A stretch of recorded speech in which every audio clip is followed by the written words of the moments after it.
As the Great Resignation continues, some people are foregoing the job search entirely in favor of starting their own business. According to a study of Census data by the Economic Innovation Group, a record of 1.4 million Americans filed applications to start new businesses in September 2021 alone. Over $54 billion was invested in over 2,000 enterprises throughout the world in October. What are some of the hottest industries? Technologies in the field of health, banking, and real estate, aka proptech. I think we need to be prepared for everything in 2022. Helaine Knapp, founder and CEO of exercise startup CityRow, tells Fast Company. As a result, we enlisted to help of Knapp and other experts to determine what patterns to expect this year. Let us understand why entrepreneurs are warning people to be prepared for 2022. But before we do that, subscribe to our channel and press the bell icon to never miss an update from us. Now, let's take a look. Hybrid is here to stay. It's possible that event will never be the same again. That's good news for Alan Alroy, co-founder and CMO of Bizzabo, an events platform who believes the future will be hybrid. The future will be about freedom and choice, Alroy predicts. There will be large and small in-person events, but each of those new forms of the meeting will now include a virtual component as well, and that leaves plenty of rooms for creativity. He isn't the only one who sees the benefits of running a hybrid company. When it comes to raising finance, CityRow's Knapp believe that entrepreneurs are in a better position than before. There will almost certainly be a lot more distant fundraising and deal making, which has a lot of advantages. If you choose to see them, you will be able to make the best of every single card handed to you, even if it is something you were not expecting. In 2022, I believe it will be what separates the goods from the outstanding entrepreneurs, adds Knapp. Crypto, blockchain, and no-code tech will continue to disrupt traditional business models. Blockchain technology provides new ways of arranging economic operations, minimizes the cost and time associated with intermediaries, and improves the confidence in a network of actors. An upcoming research stream and many firms that investigate the potential uses of blockchain technology highlight the impact of this key technology. While there are intriguing applications for this new technology, study and practice in terms of changing existing and developing new business models are still in their infancy. To investigate the impact of blockchain technology on business models, we create a taxonomy of blockchain business model based on the 99 blockchain businesses. However, fundraising and event hosting aren't the only uses of the digital realm. Legacy firm will face disruptions. According to Neil Sequeira, a co-founder and partner of DeFi.FC, the crypto DeFi blockchain enterprises will open up new business models in existing areas that are already being disrupted. Sequeira argues, this opens the door to new ideas. Finance, insurance, and other legacy industries will face increased competitions as financial and no-code technology become more widely available. These tools will enable small business owners and startups to overcome inefficiencies and challenge larger established firms. The foundations has been laid for individuals to accomplish this, but what are the windows and doors, as well as the kind of applications that will run on top of that foundation? There are still lots of opportunities to invest there, Sequeira says. Focus on environmental, social, and governance. The year 2022 will see a greater emphasis on firms' environmental, social, and governance implications. This entails, according to Sequeira, an emphasis on climate sustainability, where materials come from, where things are made, and the impact they have on the planet. However, it does not end with consumers and the things they buy.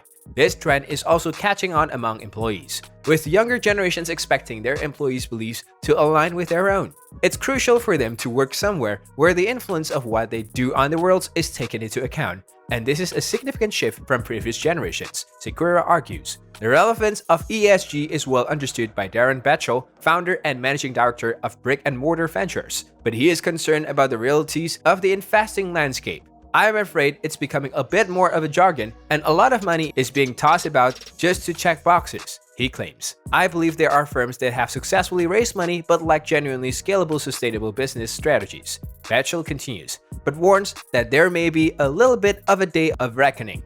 He argues that it could be comparable to what we saw in the early days of construction drones. Every single one of those generalist investors thought it was the best thing since sliced bread, and then there were big valuations and rounds, followed by a field of dead bodies and recaps. Batchel adds, I've been concerned that something might happen. Sink or swim for real estate. As technology becomes ingrained in our daily lives, it is time for real estate to catch up. Brandon Wallace, co-founder and managing partner of investment firm Fifth Wall, sees 2022 as a year of massive real estate and proptech secular growth.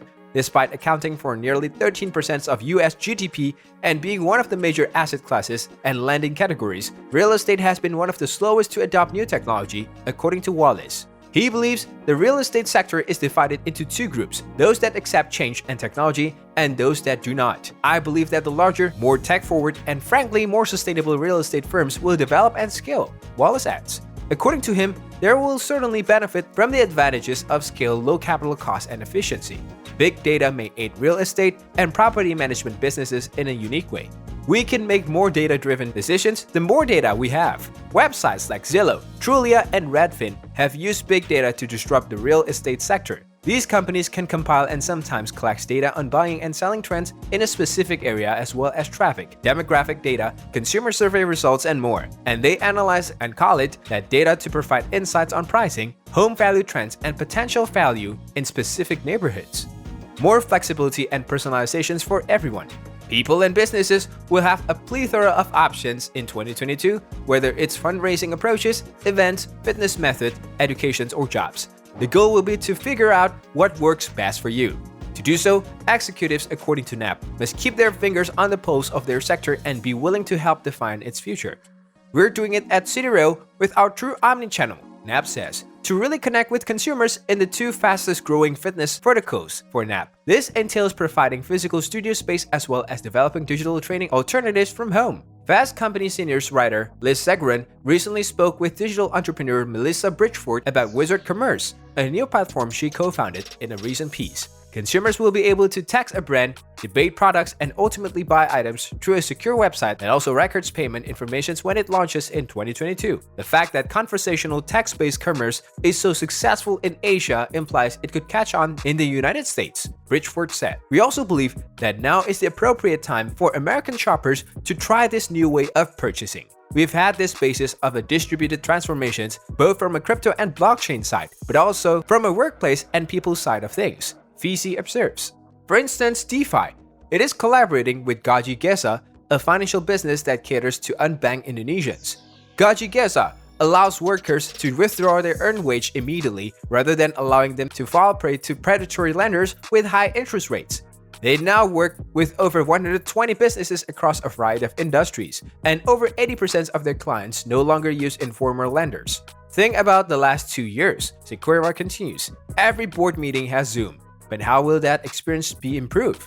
He compares a video conferencing applications to the first floor of a new home. However, if you look about the house, there's a lot more to it, including paintings on the walls. He sees a lot of possibilities for appealing innovations and potential improvements in this area. We now live, work, and socialize differently as a result of the pandemic. From grandparents to students, everyone got adept at navigating digital environments and the new normal. This will not alter as businesses reopens, but rather will continue to evolve, and the entrepreneurial world will follow suit. And how can you take that and make it a really lovely place to live? CityRow wonders. That's all for today. Do you believe in what these tech entrepreneurs are warning against us? Let us know in the comments below. If you enjoyed watching this video, then please like, share, and subscribe to our channel for more such exciting content and latest updates. See you in the next video.